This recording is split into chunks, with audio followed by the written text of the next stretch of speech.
नमस्कार, स्वागत है आपका एक बार फिर आपके अपने YouTube चैनल अथर्व एकेडमी में। ये हमारी महिला पर्यवेक्षक 2025 के लिए कंप्यूटर की स्पेशल क्लास है, जिसमें आज हम देखेंगे कंप्यूटर के कुछ काफी महत्वपूर्ण प्रश्नों को। इसके पहले वाली क्लास में हमने कंप्यूटर से संबंधित महत्वपूर्ण थ्योरी को डिस्कस किया था। जो अगर वीडियो आपने अभी तक नहीं देखी है तो चैनल की प्लेलिस्ट में जाकर एक बार उस क्लास को भी आप जरूर देखिएगा। आइए तो शुरू करते हैं आज की हमारी क्लास। आज का हमारा पहला प्रश्न है, निम्नलिखित में से कौन कंप्यूटर के गुण हैं? ऑप्शन दिया गया है तीव्र गति, त्रुटि रहित, कार्य गोपनीयता या उपयुक्त सभी। तो याद रखिएगा यह सभी कंप्यूटर के गुण होते हैं। तीव्र गति भी होता है, त्रुटि रहित यानी कि एरर फ्री भी रहता है, कार्य गोपनीयता भी रहता है। तो ऑप्शन नंबर डी इस प्रश्न का सही जवाब होगा। आइए बढ़ते हैं अब अपने अगले क्वेश्चन की तरफ। अगला प्रश्न दिया गया है, डाटा प्रोसेसिंग का क्या अर्थ है? ऑप्शन है डाटा संग्रहण, डाटा को सजाना, डाटा को उपयोगी बनाना या उपयोग सभी। तो याद रखिएगा डाटा प्रोसेसिंग का अर्थ होता है उस डाटा को उपयोगी बनाना। तो ऑप्शन नंबर सी इस प्रश्न का सही जवाब होगा। अगला क्वेश्चन है, चिन्हात्मक उत्तर में क्या प्रयोग किया जाता है? या इसे कह सकते हैं चिन्हात्मक डाटा में या अल्फा न्यूमेरिक डाटा में क्या प्रयोग किया जाता है? ऑप्शन दिया गया है अंकों को, अक्षरों को, चिन्हों को या उपयोग सभी को। तो याद रखिएगा अल्फा न्यूमेरिक डाटा या चिन्हात्मक डाटा में अंकों का भी प्रयोग किया जाता है, अक्षरों का भी प्रयोग किया जाता है और चिन्हों का भी प्रयोग किया जाता है। तो ऑप्शन नंबर डी इस प्रश्न का सही जवाब होगा। आइए देखते हैं अपना अगला क्वेश्चन। अगला प्रश्न है, इनमें से कौन कंप्यूटर का गुण नहीं है?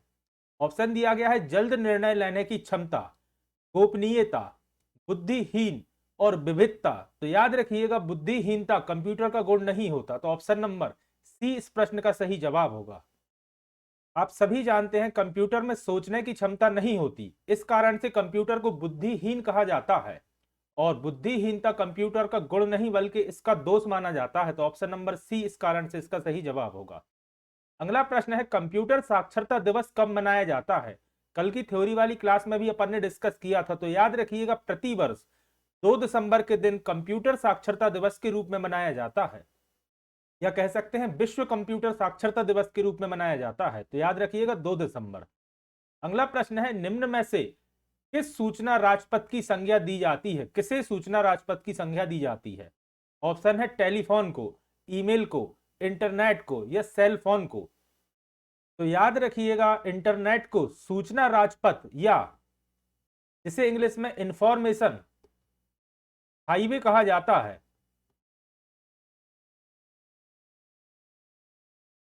की संज्ञा दी जाती है इंटरनेट के लिए, याद रखिएगा। अगला प्रश्न है, कंप्यूटर साक्षरता का क्या तात्पर्य है या क्या अर्थ है? ऑप्शन दिए गए हैं कंप्यूटर प्रोग्राम लिखना, कंप्यूटर की त्रुटि सुधारना, कंप्यूटर के कार्य क्षमता की जानकारी रखना या कंप्यूटर की कार्य प्रणाली जानना। तो याद रखिएगा कंप्यूटर साक्षरता का अर्थ होता है कंप्यूटर के कार्य क्षमता की जानकारी रखना, यानी कंप्यूटर क्या कार्य कर सकता है और क्या कार्य नहीं कर सकता इसकी जानकारी रखना कंप्यूटर साक्षरता कहलाता है। तो ऑप्शन नंबर सी इसका सही जवाब होगा। अगला प्रश्न है, कंप्यूटर प्रक्रिया द्वारा इंफॉर्मेशन में क्या परिवर्तित करता है? ऑप्शन है नंबर को, डाटा को, इनपुट को या प्रोसेसर को। तो याद रखिएगा कंप्यूटर प्रक्रिया द्वारा इंफॉर्मेशन को डाटा में परिवर्तित करता है। तो ऑप्शन नंबर डाटा को परिवर्तित करता है। तो ऑप्शन नंबर बी इसका सही जवाब होगा। अगला प्रश्न है, डिजिटल कंप्यूटर कहां विकसित किया गया था? तो सबसे पहले तो याद रखिएगा डिजिटल कंप्यूटर द्वि आधारी पद्धति पर कार्य करता है, यानी कि बाइनरी सिस्टम पर कार्य करता है, यानी कि जीरो और वन के फॉर्मेट में कार्य करता है, उसे डिजिटल कंप्यूटर कहा जाता है। और इसे विकसित करने में सबसे पहला और सबसे बड़ा योगदान यूएसए यानी कि यूनाइटेड स्टेट्स ऑफ अमेरिका का है। तो ऑप्शन नंबर सी इस क्वेश्चन का सही जवाब होगा। अगला प्रश्न है, आईबीएम का पूरा नाम क्या है? कल की क्लास में भी अपन ने डिस्कस किया था। तो याद रखिएगा आईबीएम का पूर्ण रूप होता है इंटरनेशनल बिजनेस मशीन। तो ऑप्शन नंबर बी इस क्वेश्चन का सही जवाब होगा। साथ ही याद रखिएगा आईबीएम कंप्यूटर के निर्माण में एक श्रेष्ठ कंपनियों में से एक है और इसे पीसी विकसित करने में या पर्सनल कंप्यूटर विकसित करने का श्रेय भी आईबीएम को ही जाता है, आईबीएम कंपनी को जाता है। अगला प्रश्न है, कंप्यूटर का जनक किसे माना जाता है? तो आप सभी जानते हैं चार्ल्स बेबेज को फादर ऑफ कंप्यूटर या कंप्यूटर का जनक माना जाता है, तो ऑप्शन नंबर ए इस प्रश्न का सही जवाब होगा। इसके अलावा याद रखिएगा, पूछा जाता है चार्ल्स बेबेज को ही क्यों फादर ऑफ कंप्यूटर माना जाता है, तो इन्होंने वर्ष 1822 में डिफरेंस इंजन और 1842 1842 में एनालिटिकल इंजन की खोज की थी या निर्माण किया था, इस कारण से इन्हें फादर ऑफ कंप्यूटर कहा जाता है। अगला क्वेश्चन है, भारत ने सुपर कंप्यूटर परम का निर्माण कहां किया, तो याद रखिएगा भारत के पहले सुपर कंप्यूटर परम का निर्माण सीडेक कंपनी द्वारा कराया गया था, और कहां किया गया था, तो याद रखिएगा पुणे में, तो ऑप्शन नंबर डी इस प्रश्न का सही जवाब होगा। इसके अलावा याद रखिएगा सीडेक का पूर्ण रूप होता है, यहाँ थोड़ी सी प्रिंट हो गई, सीडेक का पूर्ण रूप होता है centre for development of advance computing, ये होता है DAC, centre for development of advance computing, CDAC से याद रखिएगा। कहाँ किया था, तो पुणे में किया था परम का निर्माण या विकास। अगला प्रश्न है, कंप्यूटर में प्रयुक्त आईसी किस पदार्थ की बनी होती है, तो कल की क्लास में मैंने यह भी डिस्कस किया था। याद रखिएगा आईसी का पूर्ण रूप होता है इंटीग्रेटेड सर्किट, यह सिलिकॉन की बनी होती है। और इसका परम के बारे में एक चीज और याद रखिएगा कि इसका निर्माण कब किया गया था, अगर पूछा जाए तो 1998 में किया गया था। अगला प्रश्न है, संसार का पहला गणक यंत्र कौन सा है, ऑप्शन है अवेकस, एनिएक, मार्क 1 या इनमें से कोई नहीं। तो याद रखिएगा संसार का पहला गणक यंत्र है अवेकस, तो ऑप्शन नंबर ए इसका सही जवाब होगा। और कहाँ किया गया था इसका निर्माण, तो याद रखिएगा प्राचीन बेबीलोन शहर में गिनती करने के लिए इसका इस्तेमाल किया जाता था अवेकस का। अगला प्रश्न है, प्रथम पीढ़ी के कंप्यूटर में किसका प्रयोग होता है, यह क्वेश्चन पहले कई बार कई एग्जाम से पूछा जा चुका है। और याद रखिएगा पहले पीढ़ी के कंप्यूटर में निर्वात ट्यूब या वैक्यूम ट्यूब का इस्तेमाल किया जाता था, तो ऑप्शन नंबर ए इसका सही जवाब होगा। और इन सभी क्वेश्चंस के बाकी डिटेल्स कल थ्योरी वाली क्लास में अपन डिस्कस कर चुके हैं, जो अगर आपने अभी तक नहीं देखी तो उस क्लास को भी आप जरूर देखिएगा। अगला प्रश्न है, हाइब्रिड कंप्यूटर में क्या प्रयोग होता है, ऑप्शन दिया गया है डिजिटल संकेत का, एनालॉग संकेत का, दोनों का या इनमें से कोई नहीं का। तो याद रखिएगा हाइब्रिड कंप्यूटर में डिजिटल एवं एनालॉग दोनों का उपयोग किया जाता है, तो ऑप्शन नंबर सी इसका सही जवाब होगा। इसके अलावा याद रखिएगा अगर आपसे एग्जाम्पल पूछा जाता है तो ईसीजी मशीन और सिटी स्कैन मशीन, यह सभी हाइब्रिड कंप्यूटर के एग्जाम्पल होते हैं। अपने मोबाइल फोन को भी अपन या सेल फोन को भी हाइब्रिड कंप्यूटर का एग्जाम्पल मान सकते हैं, जो डिजिटल और एनालॉग दोनों पर कार्य करता है। अगला क्वेश्चन है, माइक्रो प्रोसेसर का आविष्कार किस कंपनी द्वारा किया गया था, ऑप्शन दिया गया है IBM, एप्पल, इंटेल या HCL। तो याद रखिएगा माइक्रो प्रोसेसर का आविष्कार इंटेल कंपनी द्वारा किया गया था, तो ऑप्शन नंबर सी इसका सही जवाब होगा। और अगर इस माइक्रो प्रोसेसर का आपसे नाम पूछा जाता है तो उसका नाम भी याद रखिएगा इंटेल 4004, उसका नाम था माइक्रो प्रोसेसर का, और इसका निर्माण किया गया था या आविष्कार किया गया था वर्ष 1970 में, 1970 में, तो डेट भी याद रखिएगा। 1970 में इसका आविष्कार किया गया था और इसका नाम था इंटेल 4004 माइक्रो प्रोसेसर का। अगला प्रश्न है, IBM क्या है, एक चिप है, एक कंपनी है, कंप्यूटर का एक प्रकार है या मेमोरी डिवाइस है। तो आप सभी जानते हैं IBM एक कंप्यूटर की कंपनी है, तो ऑप्शन नंबर बी इसका सही जवाब होगा। अगला प्रश्न है, वर्तमान पीढ़ी के कंप्यूटर में क्या प्रयोग होता है, ऑप्शन है SSIC, MSIC, VCSIC और VLSIC। तो याद रखिएगा वर्तमान पीढ़ी के कंप्यूटर में या पांचवी पीढ़ी के कंप्यूटर में ULSIC का इस्तेमाल किया जाता है, और इसका पूर्ण रूप होता है ultra large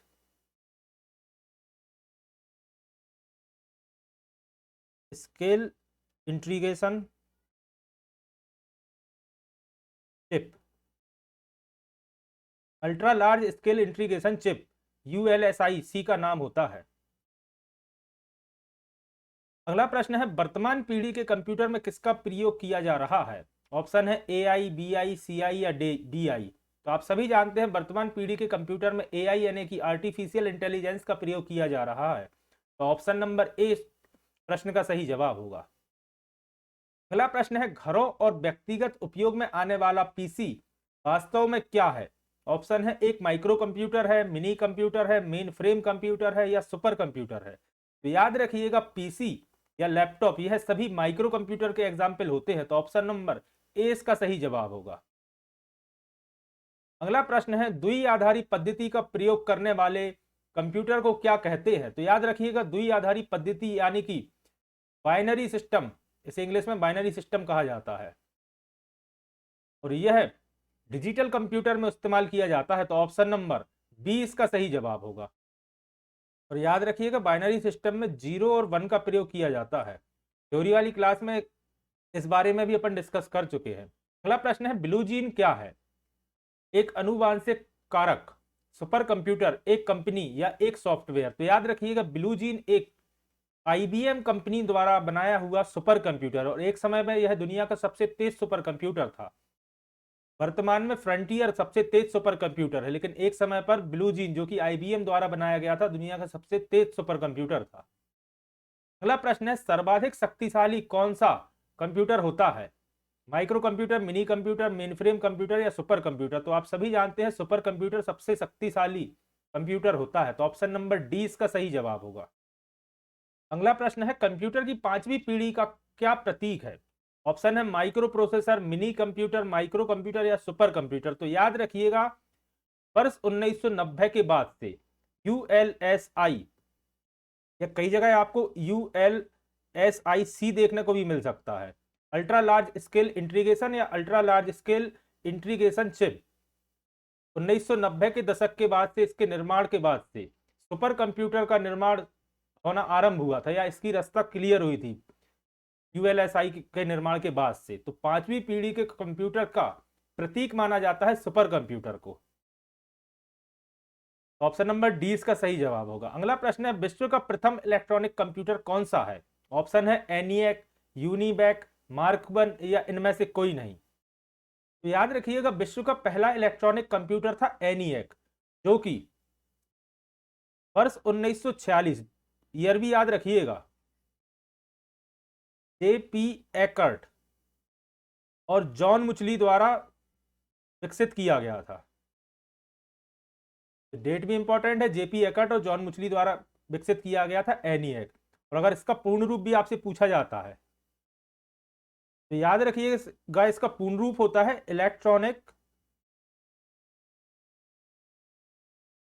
numericals integrator and calculus.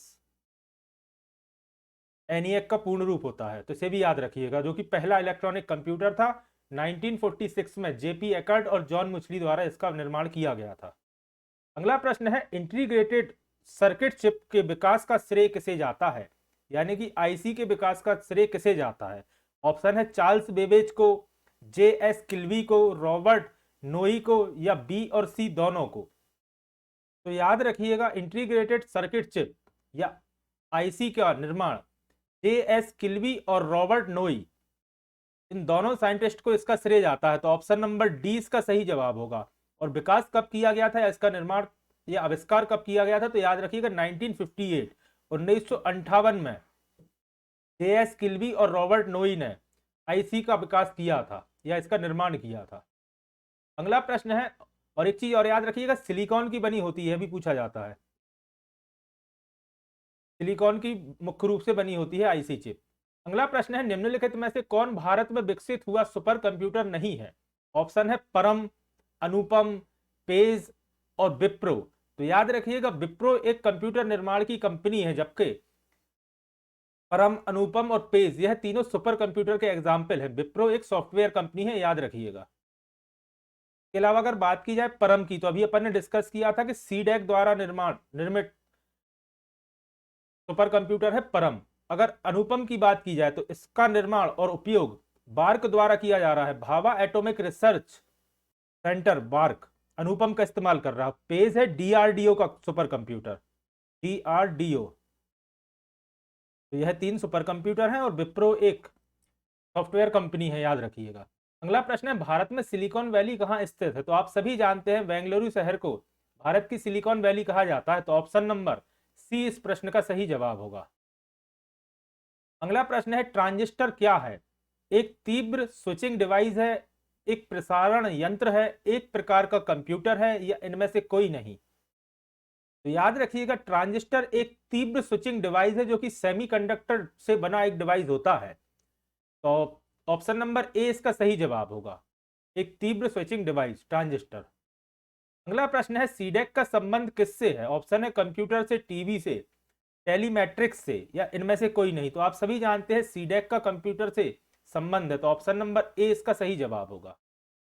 और सीडेक का पूर्ण रूप भी याद रखिएगा, centre for development of advance computing.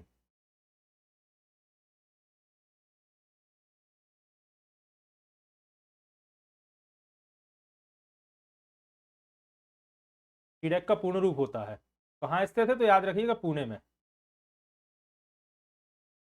अगला प्रश्न है, आईसी चिपों का निर्माण किससे किया जाता है? ऑप्शन है फाइबर से, सेमीकंडक्टर से, प्लास्टिक से, या इनमें से कोई नहीं? तो याद रखिएगा, आईसी चिपों का निर्माण किया जाता है सेमीकंडक्टर से। तो ऑप्शन नंबर 20 का सही जवाब होगा।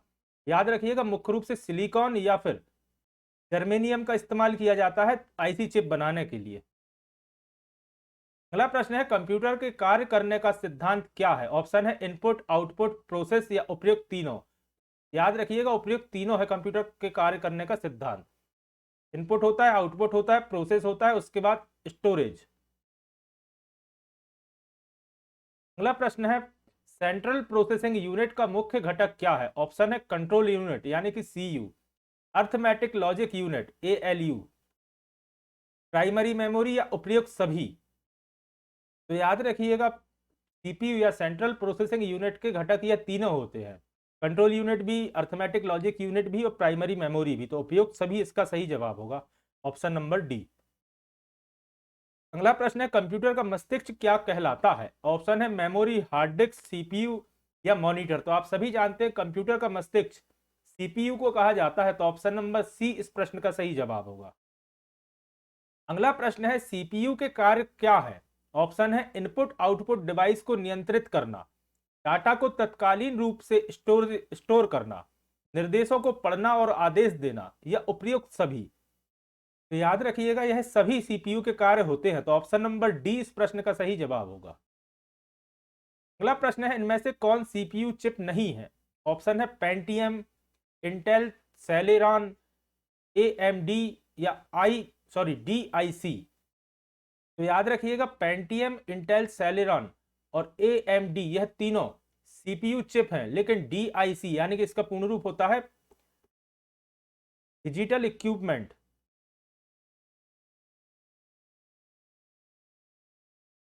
कॉरपोरेशन, जो कि एक कंप्यूटर की कंपनी है। तो ऑप्शन नंबर डी इसका सही जवाब होगा। अगला प्रश्न है, निम्नलिखित में से कौन सा उत्पादन पेंटियम ब्रांड नाम से बेचा जाता है? ऑप्शन है मोबाइल चिप, कंप्यूटर, या माइक्रो प्रोसेसर?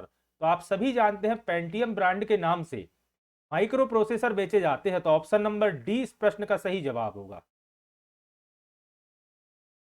अगला प्रश्न है, कंप्यूटर के संदर्भ में एएलयू का क्या तात्पर्य है? तो अभी अपन ने डिस्कस किया था अर्थमेटिक लॉजिक यूनिट, एएलयू का पूर्ण रूप होता है arithmetic logic unit. Option number B इस क्वेश्चन का सही जवाब होगा। अगला प्रश्न है, कंप्यूटर में जाने वाले डाटा को क्या कहते हैं? आउटपुट, इनपुट, एल्गोरिथम, या कैलकुलेशन? तो आप सभी जानते हैं कंप्यूटर में जाने वाले डाटा को इनपुट कहा जाता है, या रॉ डाटा को इनपुट कहा जाता है। तो ऑप्शन नंबर 20 प्रश्न का सही जवाब होगा। अगला प्रश्न है, कंप्यूटर चलाने के लिए उपयोग किए जाने वाला डाटा या सूचना क्या कहलाती है? ऑप्शन है हार्डवेयर, पेरिफेरल, सीपीयू, या इनमें से कोई नहीं? तो याद रखिएगा, कंप्यूटर चलाने के उपयोग किए जाने वाले डाटा को इनपुट कहा जाता है।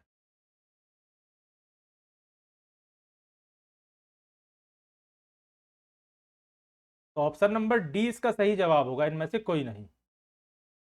अगला प्रश्न है, बुनियादी कंप्यूटर प्रोसेसिंग चक्र में क्या शामिल होते हैं? ऑप्शन है इनपुट, प्रोसेसिंग और आउटपुट, सिस्टम और एप्लीकेशन, डाटा, सूचना और एप्लीकेशन, हार्डवेयर, सॉफ्टवेयर और स्टोरेज? तो याद रखिएगा, कंप्यूटर के बुनियादी प्रोसेसिंग चक्र के बारे में कहा गया है। तो प्रोसेसिंग चक्र में होता है सबसे पहले इनपुट, फिर उसकी प्रोसेसिंग होती है, फिर आपको मिलता है आउटपुट। तो ऑप्शन नंबर ए इसका सही जवाब होगा। अगला प्रश्न है आउटपुट क्या है? तो ऑप्शन है वह जो प्रोसेसर उपयोगकर्ता को देता है, वह जो प्रोसेसर उपयोगकर्ता से लेता है, वह जो उपयोगकर्ता प्रोसेसर को देता है, वह जो प्रोसेसर को उपयोगकर्ता से मिले। तो याद रखिएगा, वह जो प्रोसेसर उपयोगकर्ता को देता है उसे आउटपुट कहा जाता है, वह जो प्रोसेसर उपयोगकर्ता से लेता है उसे इनपुट कहा जाता है। वह जो उपयोगकर्ता प्रोसेसर को देता है वह भी इनपुट है, वह जो प्रोसेसर को उपयोगकर्ता देता है वह भी इनपुट है, यानी कि ऑप्शन नंबर ए इसका सही जवाब होगा। वह जो प्रोसेसर उपयोगकर्ता को देता है। अगला प्रश्न है इनपुट का आउटपुट में रूपांतरण किसके द्वारा किया जाता है? ऑप्शन है पेरिफेरल्स द्वारा, सीपीयू द्वारा, रैम द्वारा या मेमोरी द्वारा। तो याद रखिएगा, इनपुट का आउटपुट में रूपांतरण सीपीयू द्वारा किया जाता है, तो ऑप्शन नंबर बी इसका सही जवाब होगा। रैम आप सभी जानते हैं, रैंडम एक्सेस मेमोरी अलग चीज है, मेमोरी एक अलग ही चीज है। और पेरिफेरल वह डिवाइस होते हैं जो एक्सटर्नली कंप्यूटर से जुड़े होते हैं, जैसे पेन ड्राइव हुआ, माउस हुआ, कीबोर्ड हुआ, यह सभी पेरिफेरल्स कहलाते हैं। अगला प्रश्न है प्रोसेस्ड डाटा को क्या कहते हैं? उसे ही तो आउटपुट कहा जाता है, तो ऑप्शन नंबर ए इसका सही जवाब होगा। प्रोसेस्ड डाटा को आउटपुट कहा जाता है। अगला प्रश्न है कंप्यूटर में जाने वाले डाटा को क्या कहते हैं? तो उसे इनपुट कहा जाता है, तो ऑप्शन नंबर सी इसका सही जवाब होगा। अगला प्रश्न है निम्नलिखित में से कौन सा सबसे बड़ा, सबसे तेज और सबसे महंगा कंप्यूटर है? ऑप्शन है पर्सनल कंप्यूटर यानी पीसी, सुपर कंप्यूटर, लैपटॉप या नोटबुक। तो आप सभी जानते हैं सुपर कंप्यूटर सबसे बड़े और सबसे तेज कंप्यूटर होते हैं, तो ऑप्शन नंबर बी इसका सही जवाब होगा। अगला प्रश्न है एक छोटे सिलिकॉन चिप पर ट्रांजिस्टर हो और अन्य इलेक्ट्रॉनिक उपकरणों के साथ पूर्ण इलेक्ट्रॉनिक सर्किट को क्या कहते हैं? ऑप्शन दिया गया है work station, CPU, integrated circuit और मैग्नेटिक डिस्क। तो याद रखिएगा, इसे ही आईसी कहा जाता है, इंटीग्रेटेड सर्किट। तो ऑप्शन नंबर सी इस प्रश्न का सही जवाब होगा। एक छोटे से सिलिकॉन चिप पर ट्रांजिस्टर और अन्य इलेक्ट्रॉनिक उपकरणों के साथ पूर्ण इलेक्ट्रॉनिक सर्किट होता है, आईसी। अगला प्रश्न है भारत में विकसित परम कंप्यूटर का विकास किस संस्था ने किया था? तो याद रखिएगा, इसका निर्माण, परम का निर्माण सीडैक द्वारा किया गया था, पार्क द्वारा किया गया था अनुपम का निर्माण, याद रखिएगा। तो आज की क्लास को यहीं समाप्त करता हूं। आशा करता हूं आज की क्लास आपके लिए पसंद आई होगी। अगर आज की क्लास आपको पसंद आई है तो वीडियो को लाइक करें, कमेंट करें, और अगर आपने अभी तक अथर्व एकेडमी चैनल को सब्सक्राइब नहीं किया है तो चैनल को सब्सक्राइब करें एवं ज्यादा से ज्यादा लोगों तक शेयर करें। जल्द ही फिर हाजिर होता हूं अपनी अगली वीडियो के साथ। धन्यवाद।